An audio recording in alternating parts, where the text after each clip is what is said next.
만약에 북극 항로가 열려서 본격화되면은 저는 싱가포르에 가 있는 그 금융 허브도 일정 부분 한국으로 올 수 있다. 그것도 인천에 송도 신도시에 지금은 송도가 지금 뭐 안 좋지만 원래 그런 목적을 만들어 놨거든. 저는 충분히 가능성이 있는 게 왜 그러냐면 결국 뭐냐면 미국 투자자들이 새로운 아시아의 금융 허브가 되려면 살고 싶은 나라에 있는 게 좋거든요. 어디가 좋겠어요? 싱가포르이 좋겠어요? 한국이 좋겠어요? 이제 K컬처, K음식 모든 미국 사람들은 더 멀은 싱가포르보다는 한국에 오는 걸 더 좋아하는 거죠.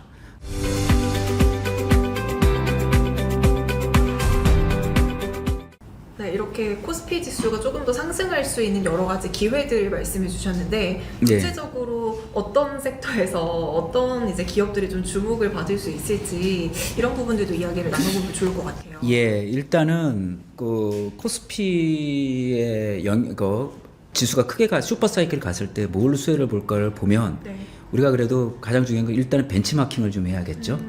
그래서 일본이 어떻게 움직였는가를 보는 게 좀 중요할 것 같습니다. 그래서 일본이 니케이 지수가 2013년부터 5배가 올라갔어요. 아무도 인지를 못하는데 이게 지난 10년간 가장 수익률이 좋았던 시장은 중국도 아니고 홍콩도 아니고 일본입니다. 선진국 시장이에요. 이게 왜 이렇게 됐냐면 자, 일본이 1989년도에 니케이 4만 찍고 만 언더까지 빠졌어요. 80%가 빠졌어요. 근데 핵심이 뭐냐면 1985년도에 미국이 플라자 협정을 맺었죠. 근데 왜 맺었냐면 원래 이제 미소 냉전 시대 최대 지정학적 수혜 국가는 일본이었어요. 미국이 소련을 견제하기 위해서 일본 경제를 키워줬죠. 그래서 일본이 막대한 무역 수지 흑자를 냈고요. 그리고 미국 부동산을 샀고 급기야는 미국의 상징인 기업들 록펠러 센터나 그다음에 컬럼비아 픽처를 샀죠. 그때 85년대 미국에서 무슨 얘기가 나왔냐면 제2의 진주만 기습을 미국이 받았다. 그래서 레이건 행정부가 일본을 견제하겠다고 나온 게 플라자 협정입니다. 그 당시 달러당 200엔이 넘었던 거를 100엔 언더까지 낮췄죠. 두 번째는 제일 좋은 뭐냐면 일본의 반도체가 그때 미국을 거의 다 쓸어버렸어요. 인텔도 원래 D램을 했는데 다 접고 그리고 나왔던 게 뭐냐 미일 반도체였죠. 그래서 자 엔화가 강세가 되니까 일본 제조업이 무너졌겠죠. 그래서 일본이 30년간 잃어버린 30년이 됐죠. 그래서 보면은 일본 지수가 89년도에 4만 원 찍어가지고 2010년도에 동일본 11년 동일본 대전할 때 9천까지 빠졌어요. 무려 80% 주가가 빠졌습니다. 자, 근데 이때 무슨 일이 벌어졌냐면 2010년도에 미국 덕택의 WTO에 가입한 중국의 경제가 10년 만에 폭발적으로 성장하면서 일본을 제끼고 세계 2위 경제대국이 됐어요. 그래서 오바마 행정부가 놀랬죠. 중국의 경제적 부상에 대한 두려움을 느낀 오바마 행정부가 결단을 내렸죠. 이라크에서 철군을 하고 아시아의 회귀 정책을 했습니다.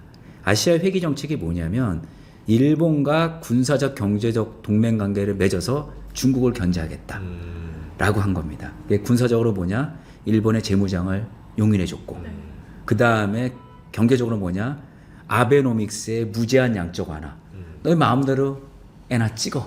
그래서 엔화가 90엔, 85엔짜리가 150엔까지 갔죠. 그거 뭐가 됐겠죠? 일본 자동차나 이런 수출이 쫙 됐죠. 그러니까 일본 주식시장이 5배가 올라갔어요. 그러면서 미국에서 뭐가 일어나냐면 미국 월가에서 중국 주식을 팔고 일본 주식을 사자. 그래서 니케이가 5배가 올라갔어요. 그래서 보시면 버핏이 등장하죠. 예, 버핏이 왜 일본 주식을 샀냐. 이 사람이 2020년에 이분이 일단은 미중 패권 경쟁의 수혜가 뭘까? 중국이 글로벌 공급망을 장악하고 있는데 일본에서 글로벌 공급망을 담당하고 있는 데가 종합상사입니다. 그래서 이 이토츠나 미쯔비시나 미쯔이물산 얘네들은 다 2차 세계대전 때 일본의 군수물자를 댄 애들이에요. 얘네들은 식량, 자원, 에너지, 일반 물류 다 장악하고 있죠. 그래서 이 당시 2020년 투자할 때 이토츠 상사 빼놓고는 다 PBR이 0.7배예요. 배당도 좋았고 맞아요. 그 배당 수익률도 5%가 넘어가니까 이때 저는 버핏이 종목 하나 사는 건 봤어도 이렇게 때로 5개 다 샀어요. 바스켓으로. ETF처럼 해버렸네. ETF로 다 산 거예요. 그때 올라간 거 보시면 아시겠지만은 니케이 지수가 2020년부터는 한 2배 올랐는데 상사 주식은 3배, 4배 올라갔죠. 자, 이게 결국 그런 거죠. 미중 패권 경쟁의 수혜가 뭐냐? 결국 제조업체라는 거죠. 일본의 제조업체를 담당하는 데가 종합상사랑 관련돼 있으니까. 그래서 버핏이 종합상사를 샀고, 그래서 제가 아까 중국 주식을 팔았다고 그러지 않습니까? 버핏이 2008년도부터 2억 3천만 불을 BYD에 투자를 했었어요. 근데 22년도 되니까 지분 가치가 무려 40배가 올라갔어요. 근데 왜 언제부터 팔았냐면 2022년 8월부터 팔았어요. 이 8월이 되게 중요합니다. 미국의 하원 의장인 낸시 펠로시가 타이완을 방문하면서 양안 간에 중국과 타이완 간의 군사적 경쟁이 높았어요. 야, 이제는 안 되겠다. 중국식 팔자. 이래서 버핏 3년간 계속 팔았어요. 지금 버핏 BYD 하나도 없습니다. 네. 왜 팔았을까요? 이때부터 실적이 좋아졌는데 이제 미중 패권 경쟁 때문에 더 이상 중국 주식은 안 되겠구나. 다 비웠어요. 예, 그래서 이 부분이 나온 거죠. 뭐 결국은 나왔죠.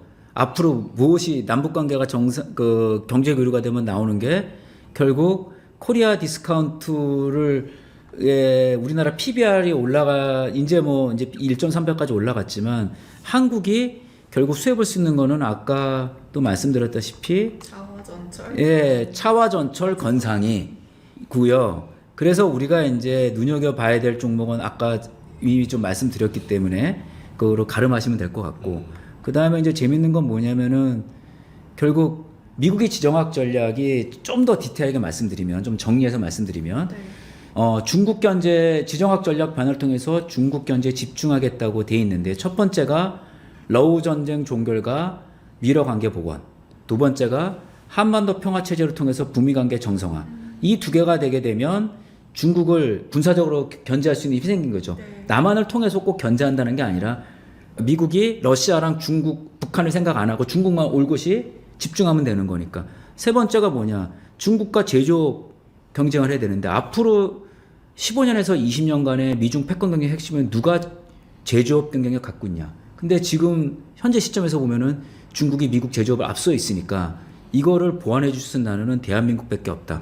그래서 한미 제조업 동맹을 강화할 거다. 그래서 반도체나 2차 전지나 바이오가 좋을 수밖에 없다라고 보고 있는 거죠, 우리나라가.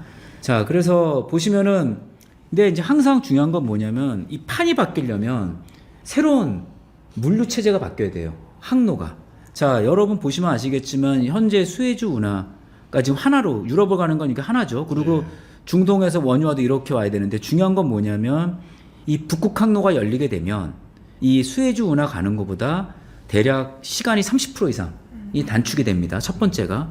근데 이제 이게 왜 중요하냐면 그러면 선사 입장에서는 운영이 훨씬 좋죠. 당연히 운임 미주 떨어지는 것도 있지만 결국 뭐냐면 그 선사들 같은 경우는 어떻게 배들을 배치하느냐가 중요한데 거기에서 수혜를 얻을 수 있고 미국 입장에서는 뭐냐면 우리가 뉴욕 항구까지 갈 때 파나마 운하를 지나가는데 다시 베링해협 가서 뉴욕으로 가면 되는 거죠. 근데 이게 왜 가능하냐면 러시아는 원자력 추진 잠수함만 있는 게 아니라 원자력 추진 세빙선이 있습니다. 그리고 그 지구 온난화가 돼 있죠. 그럼 이렇게 새로운 길이 열리게 되면 우리가 여기에 그 수에즈 운하를 통해서 가는 말라카이브 통해서 가는 이 루트가 현재는 100% 우리가 이쪽에 의존하고 있는데 20-30%만 북극 항로로 빠지게 되더라도 레버리지를 갈 수가 있는 거죠. 자, 그러면 현재 예전에 아시아의 금융 허브가 어디였습니까? 홍콩이었지 않습니까? 근데 홍콩이 중국에 넘어가면서 어디로 넘어갔죠? 싱가포르로 넘어갔죠. 만약에 북극 항로가 열려서 본격화되면은 저는 싱가포르에 가 있는 그 금융 허브도 일정 부분 한국으로 올 수 있다. 그것도 인천에 송도 신도시에 지금은 송도가 지금 안 좋지만 원래 그런 목적을 만들어 놨거든. 저는 충분히 가능성이 있는 게 왜 그러냐면 결국 뭐냐면 미국 투자자들이 새로운 아시아의 금융 허브가 되려면 살고 싶은 나라에 있는 게 좋거든요. 어디가 좋겠어요? 싱가포르이 좋겠어요? 한국이 좋겠어요? 이제 K컬처, K음식 모든 미국 사람들은 더 멀은 싱가포르보다는 한국에 오는 걸 더 좋아하는 거죠. 그렇게 되면은 북극 항로가 열리는 게 저는 금융 허브도 일정 부분 싱가포르에서 한국으로 올 수 있는 기회가 있다 이거는 생각이죠. 저는 가능성이 크다라고 보고 있죠. 왜냐하면 자 보시면 아시겠지만 우리가 지수가 많이 간다는 거는 우리 돈만 갖고는 안 돼요. 미국의 연기금 자금들이 아마도 북미 관계가 개선이 되면 한국 주식을 선진국 지수로 볼 가능성이 큰 거죠. MSCI가 한국에 안 가는 이유가 저는 분단 체제가 굉장히 크다라고 보고 있어요. 북미 간이 열리게 되면 우리나라 주식 MSCI가 들어가게 되면 미국의 연기금의 패시브 자금이 한국 주식을 살 수가 있는 거죠. 그렇기 때문에 이 북극 항로 열리는 거는 어마어마한 기회다. 많은 분들은 가능하겠어요라고 하는 분들이 많이 있죠. 근데요, 우리는 지금 경부고속도로 너무 당연하게 생각하시잖아요. 박정희 대통령이 경부고속도로 만들 때 모든 정치인, 기업인 다 반대했어요. 유일하게 찬성한 사람이 박정희 대통령이랑 정주영 회장밖에 없었어요. 현대건설이 경부고속도로를 놨는데요. 저는 경부고속도로 나는 거랑 북극항로랑 같은 개념이라고 보고 있는 거죠. 오히려 더 편할 수가 있는 거죠. 그때는 그 어떤 선진국도 미국이 경부고속도로 지는 것도 찬성 안 했고 포항제철 기술도 미국이 안 줬어요. 누가 줬냐면 일본에서 갖고 왔어요. 그만큼 근데 이 북극항로는 뭐죠? 미국과 러시아가 열기를 원해요. 우리가 안 할 이유가 없는 거죠. 북극항로 가게 되면 지하자원이 개발이 됐고 또 러시아 시베리아에 어마어마한 지하자원이 있죠. 그럼 아까 말씀드린 대로 우리가 브라질이랑 호주한테 갖고 온 거를 러시아 시베리아에서 갖고 올 수 있고 알라스카에서 갖고 올 수 있지 않습니까? 그럼 우리가 지하자원 가격을 낮출 수가 있는 거예요. 우리나라가 지금 제가 이제 왜 그러냐면 우리나라가 많은 분들이 그러죠. 우리가 뭐 북한도 핵무장, 우리가 다 핵무장해. 저도 가능하죠. 근데 문제는 뭐냐면 미국이랑 협의가 안 되면 안 되는 게 왜냐면 우리는 자원을 수입하기 때문에 우리가 만약에 우리 독단적으로 미국이랑 협의 안 하고 핵을 딱 갔잖아요. 미국이 자원을 끊어버리잖아요. 한국 경제 일주일도 못 갈 거예요. 석이 없어가지고. 근데 이제 이 북극항로가 열리게 되면은 많은 지하자원의 소싱처가 다변화가 되잖아요. 우리가 원가가 떨어져. 예를 들면 우리나라가 철강이나 비철금속 업체가 제가 좀 정확히 봐야 되는데 수입한 금액만 600억, 700억 달러가 넘어갈 거예요. 원유까지 하면 우리나라의 수입의 대부분이 다 원자재. 우리는 이제 지하자원을 수입을 해서 우리가 여기서 만들어가 수출하잖아. 근데 이 단가가 5%만 떨어져도 무역수지 흑자폭이 더 늘어날 수밖에 없는 거죠. 올라가네요. 그렇죠. 마진율도 올라가. 그러니까 철강업체나 비철금속은 마진율 좋아져. 우리나라는 뭐죠? 무역수지 흑자가 더 늘어나. 근데 이게 대부분 제조업에서 마진율이 이렇게 올라가면 엄청나게 커지는 거잖아요. 그렇죠. 예. 그리고 중요한 건 뭐냐면 그들이 들어오면은 정말 노래방도 불 꺼져 있어, 술집도 불 꺼져 이제 그 제조업 하겠네 이제. 그렇죠. 왜냐면 제조업 하는 사람들은 으쌰으쌰가 되게 중요하니까. 그래서 그렇게 바뀌기 때문에 이게 좀 크게 좀 보셔야 된다라고 보고 있고 또 여기 그림을 제가 안 갖고 왔지만 미국과 러시아가 협력을 아마 복원이 되면 우주 개발을 할 겁니다. 그렇기 때문에 이 미러 관계 복원은 한국한테 정말 기회 요인이 열린다는 거죠. 왜냐하면 우리가 지금 중국에 막혀 있고 일본이랑도 우리가 이 잘 안 되는 게 뭐냐면 일본도 일본이 우리 자동차 안 사잖아요. 우리나라 휴대폰도 많이 안 사고. 그러니까 이 한국, 중국, 일본은 서로 각자의 그 제조업 경쟁력이 있다 보니까 서로 이게 비교의로 나눌 게 없어요. 근데 나눌 수 있는 나라는 어디냐? 미국과 러시아예요. 근데 재밌는 게 미국과 러시아가 지금 주요 수출품이 뭐냐면 식량과 천연자원입니다. 그래서 이런 그림이 바뀐다는 걸 보면 우리가 그 산업이 이제 전체적으로 제가 너무 낙관적인 그림을 그릴 수 있어요. 물론 모든 주식이라는 게 한 번에 원샷으로 가는 게 아니라 업앤다운 사이클이 있어 가겠지만 큰 그림은 우리가 좀 한국 주식이 숏텀으로 이렇게 단기 트레이딩 관점이 아니라 좀 진짜 바이 앤 홀드 전략으로 가져갈 수 있는 그림이 될 수 있다라고 이제 보고 있는 거죠. 예, 그래서 이 북미 관계가 정상화되면은 이제 원산 갈마지구가 보시면 아시겠지만 저기가 핵심이 뭐냐면 일본과 북한이 관계가 정상화가 되면은 원산이 아마 엄청 발전될 겁니다. 저게 원산 사진이에요? 예, 원산 사진입니다. 완전 플로리다 느낌 나네. 예, 그렇죠. 그래서 트럼프 대통령이 어디다 자기 호텔 짓고 싶다는 게 뭐냐면 원산이에요. 왜 원산이냐면 옛날에 제일교포들이 만경부모를 타고 갔거든요. 김정은 위원장 엄마도 저쪽에서 이제 북송 만병봉호를 타고 여기 원산에 내려갔거든요. 원산에 가면 누가 많이 올까요? 또 제일교포들도 그렇지만 일본 사람들이 원산 가서 모두 다 할 수 있는 거죠. 그렇죠. 그리고 여기 명사심리나 또 금강산이 연결돼 있기 때문에 이게 이제 이런 거죠. 남한의 지금 그 우리나라 관광객 사상 최고지 않습니까? 대략 제가 좀 따져봐야겠네. 2천만 명 정도 된다고. 그 중에 한 10%만 금강산에 가지고 원산만 간다면은 이게 달라질 수가 있는 거죠. 북한이 2008년도만 해도 그때만 해도 북한이 핵이 5개 원대였었어요. 근데 중요한 건 뭐냐면은 제가 북한을 두다는 게 5개에서 100개가 됐다는 거죠. 그러니까 물론 북한 나쁘죠. 그렇다고 그때 협력을 했다고 해서 북한이 핵이 안 늘렸겠냐? 늘릴 가능성이 크죠. 그래서 북한은 계속 봉쇄해야 돼라고 하는데 그 효력이 이제는 제가 아까 말한 대로 뭐 제 얘기만 하면 저만 생각하지만 아까 말한 미국에 있는 주한미군 사령관도 그런 생각 바뀌었고 국무장관도 바뀌었고 미국의 주요 엘리트들 특히 국제 정치라는 사람들이 다 생각이 바뀌었기 때문에 우리가 거기에 맞춰가야 되는 거죠. 근데 지금 북한에서는 좀 이제 자본주의를 절대 이제 못 들어오게 하고 있잖아요.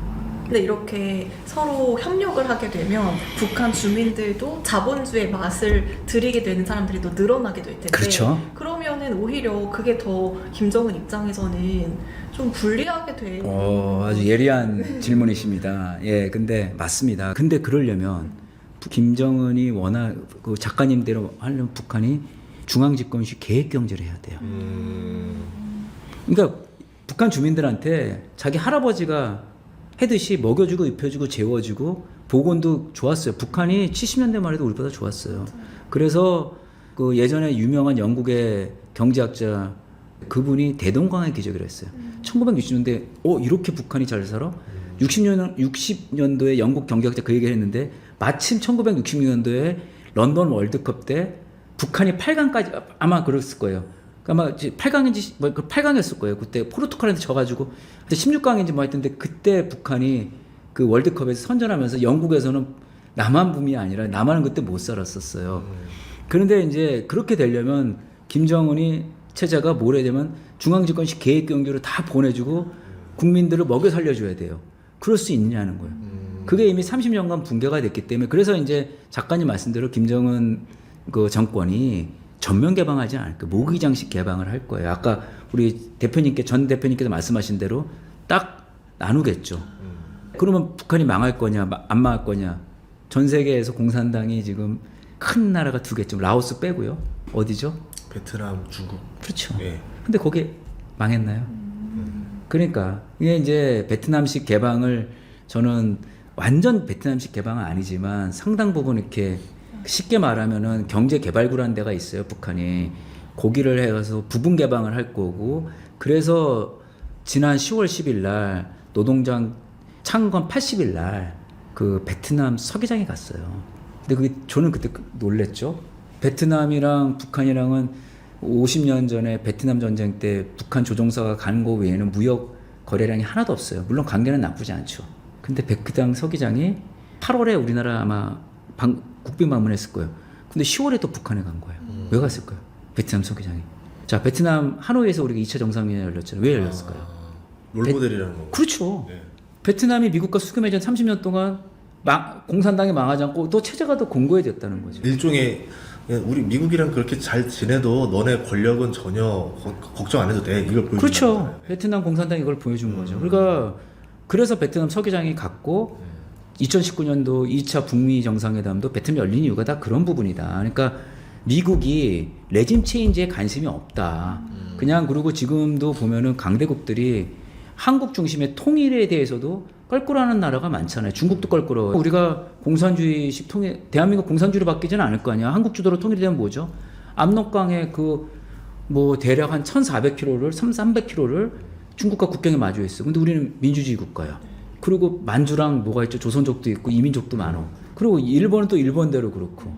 그나마 덜한 나라가 두 나라예요. 미국과 러시아. 러시아는 약간 있지만 그래도 중국과 일본 대비해서는 한국 주도의 통일을 그냥 나쁘지 않게 보는 나라가 러시아랑 미국 정도인데 중국은 당장 중국과 일본은 두려운 거죠. 그래서 지금 뭐냐면은 그런 국제정치 환경을 봤을 때는 일단 김정은 정권이라든지 뭐 김씨 왕조가 계속적으로 권력을 잡을 수 있는 그런 힘은 있다. 그거를 나쁘고 좋고를 보면 답이 없는 거고요.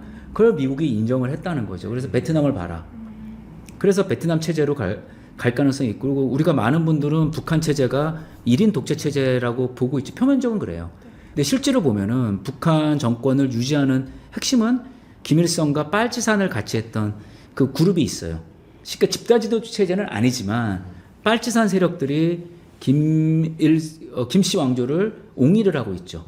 그리고 그걸 본다면 북한 노동당, 그러니까 북한 핵심 그 지배계층들은 베트남식 모델을 해도 되겠다. 대신에 이제 남한 문화에 대한 차단을 좀 하려고 하겠죠.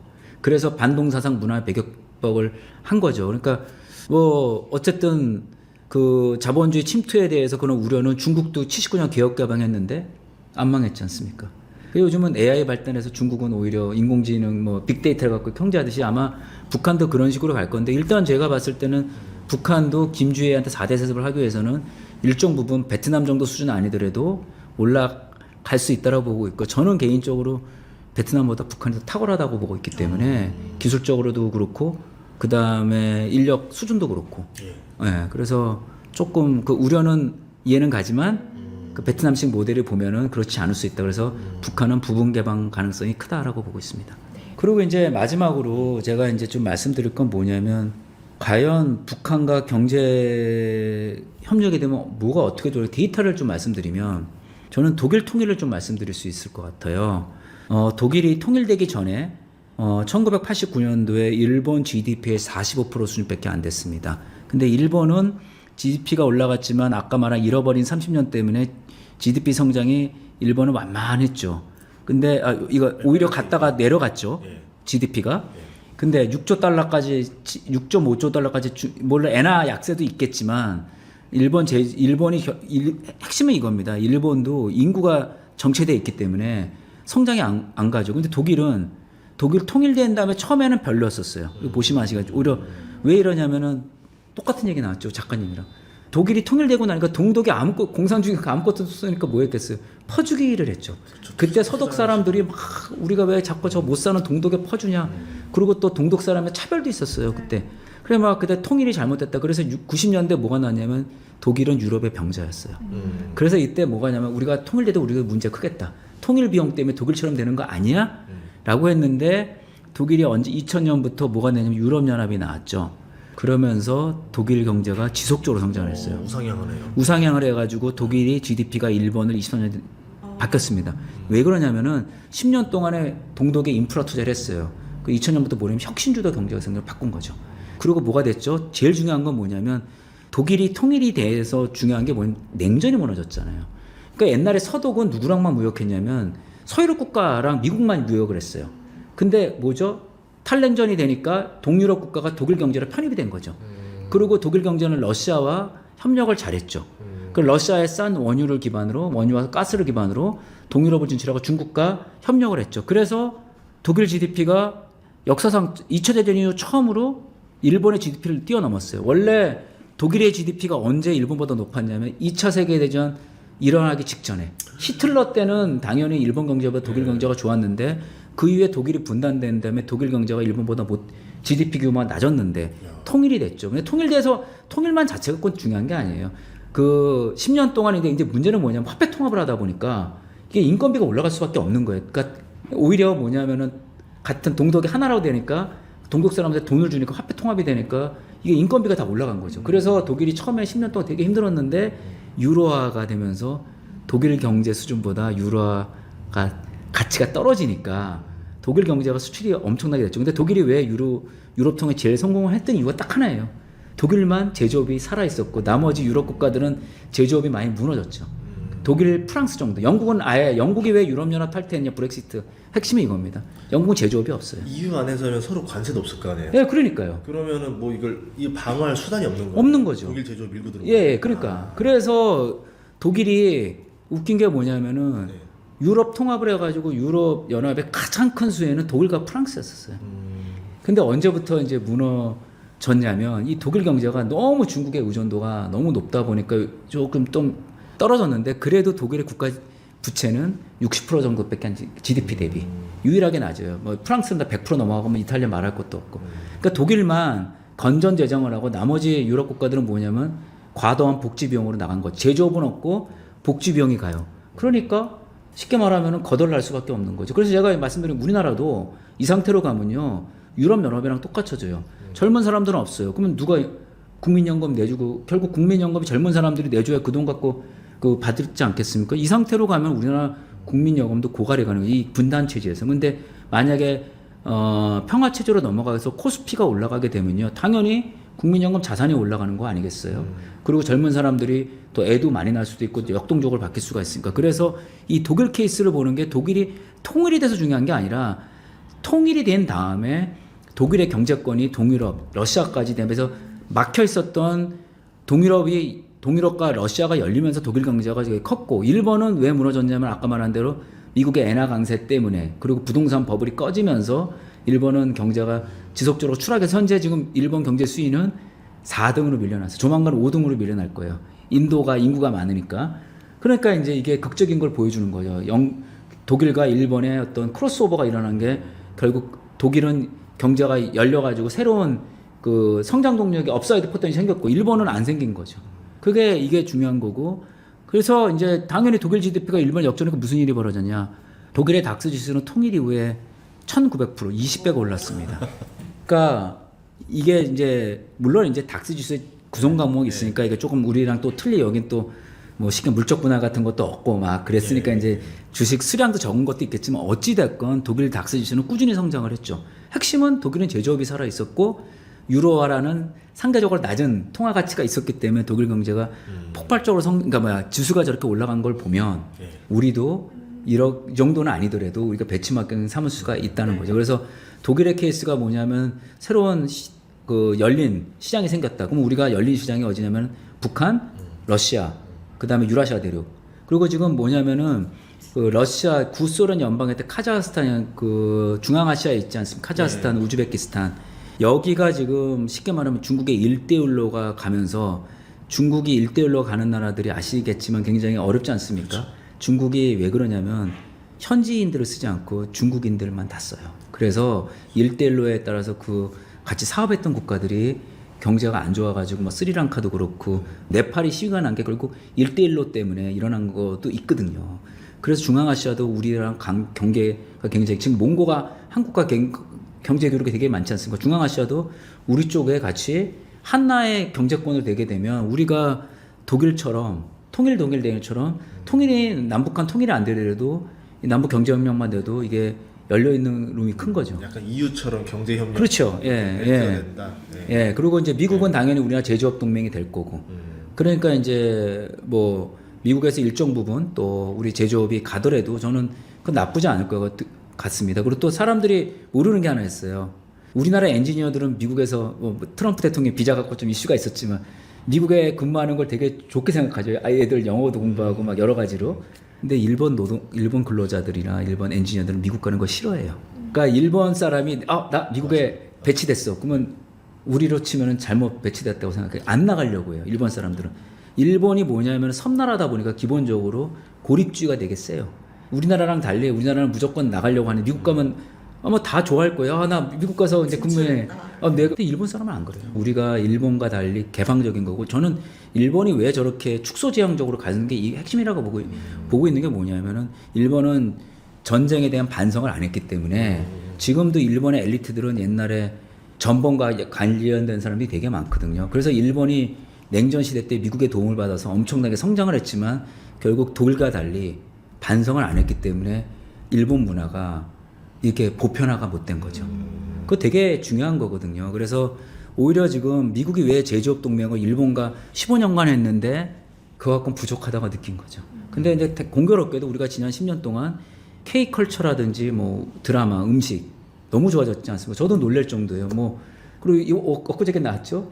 한국 김은 관세 안 때린다고. 예, 그래서 그 영. 그러니까 이게 완전히 바뀐 거죠. 그래서 오히려 우리는 이제 소프트 파워까지 겸비된 상태에서 미국과 제조업 동맹을 하는 거기 때문에 그래서 저는 제조업 동맹이 아니라 제가 이거 상상한 거예요. 우리나라가 금융의 허브도 될 수 있는 기회가 있다라는 생각이 일정 부분 드는 거죠. 그러니까 싱가포르에 들어간 부분을 다는 아니지만 일정 부분 포션을 인천이랑 여의도로 오게 되면 그것도 또 다른 기회인 거죠. 오늘 들어보니까 저는 되게 주도주가 완전히 바뀔 수 있겠다는 생각이 드네요. 그러니까요. 이게 이렇게 되면은 말하는 코스피도 더 올라가겠지만 투자자 입장에서는 지금 아주 좋고 저렴한 주식을 싸게 살 수 있는 기회가 지금 있겠구나. 26년에 우리가 좀 전략을 좀 잘 준비해둬야 될 필요가 있겠다라는 생각이 좀 들었습니다. 저도 그렇게 보고 있어요. 항상 중요한 건 많이 수익을 낸 거를 적정하게 비중 조절을 해서 그 다음에 비어 있는 섹터에 조금씩 그러니까 포트폴리오 분산 차원에서 그러다 보면은 우리가 그 모든 주식이라는 거는 모멘텀이라는 건 우리가 예상할 수가 없습니다. 그거를 예상한다는 것 자체가 신의 영역에 도전하는 거거든요. 네, 그런 신의 영역에 도전하지 마시고 인간이 할 수 있는 영역은 뭐냐? 밸류에이션이 싸고 그다음에 앞으로 가능성이 있다. 근데 밸류에이션 싼 주식은 사면요. 근데 모멘텀이 없으면 저도 이런 얘기 안 해요. 그 모멘텀을 맞추려고 하지 마시고 조금 이제 뭐 예를 들면은 많은 자기가 내 이 종목 뭘 갖고 있었어. A라는 종목 갖고 있는데 수익률이 많이 했어. 그러면 내가 만약에 100을 투자했는데 200이 됐어. 그러면 내가 원금이 100이잖아요. 그러면 뭐 한 50 정도 덜어내서 완전히 찌그러져 가지고 아무도 관심 없는 주식을 조금 사놓으면 그것도 저는 종목도 좋지만 ETF도 좋은 것 같아요. 그러니까 왜냐하면 개별 종목들은 너무나 많은 우리가 예상할 수 없는 이슈가 많아가지고 ETF나 이런 걸 좀 사다 보면은 좋은 성과를 낼 수 있을 것 같다라는 게 제 개인적인 생각입니다. 아 이제 뭐가 열리는 것 같다. 네, 그러면서 좀 저도 되게 좋은 아이디어 얻은 것 같습니다. 아니, 그러니까요. 새로운 인사이트였어요. 네. 아니, 좀 감사합니다. 그래서 결국 재밌는 게 지금 이번에 중국, 일본 다카이치 수상 때문에 지금 중일 관계가 너무너무 안 좋지 않습니까? 네. 저는 그렇게 보고 있어요. 다카이치 총리가 의도했다. 네. 지지율이 지금 70%까지 올라가 처음에는 네. 낮았고 근데 중요한 건 뭐겠어요? 국방비 올렸죠. 네. 국방비를 어떻게 올리겠어요? 지지율이 낮으면요 국방비를 올릴 수가 없어요. 중국이 우리의 적이네? 인식을 시킨 거예요. 중요한 건 직접 싸운다는 게 중요하게 인식시켰어요. 두 번째 뭐죠? 그럼 누가 올라가겠어요? 일본 군수산업들. 그쵸. 그게 미쯔비시 중공업이 옛날에 제로센 전투기라고 진주만 기습했던 제로센 전투기 아마 맞을 거예요. 미쯔비시 중공업이 만들었을 거예요. 걔네들이 이제 국방비 가는 수혜를 보겠죠. 그러니까 제가 말하는 건 이게 움직일 때마다 제가 이런 아이디어들은 줄일 수가 있는 거죠. 그리고 뭐 해외 관련된 게 어떻게 움직이면 그래서 뭐 제 아이디어 차원에서 그래도 어떤 그 하나의 그 아이디어를 저희 구독자분들이 종목 찍어주는 것보다 아이디어 주는 것도 좋아합니다. 아 그러니까요. 저는 뭐 저희 너무 종목은 잘 맞아요. 저는 종목보다는 아이디어와 ETF, 섹터 ETF. ETF 주면 개별 종목들 다 나와 있지 않습니까? 그럼 그렇게 이제 본인들이 이제 그건 공부까지 해야 되는 거거든요. 대상수만 사면 되는데. 뭐 그럼요. 그렇죠. 알겠습니다. 앞으로 많이 좀 초대하도록 하겠습니다. 너무 오늘 너무 잘 들었어요. 그러니까요. 그렇습니까? 네, 여러분들도 오늘 좀 많은 아이디어와 새로운 또 도움이 되지 않았나 싶습니다. 오늘 출연 너무 감사하고요. 책 이름이 한반도 슈퍼사이클. 그렇죠. 여러분들 한번 좀 제가 이렇게 화면 좀 띄워드릴 테니까 여러분들 한번 보시고 구입해 주시면 좋겠습니다. 오늘 출연해서 감사합니다. 고맙습니다. 네, 감사합니다.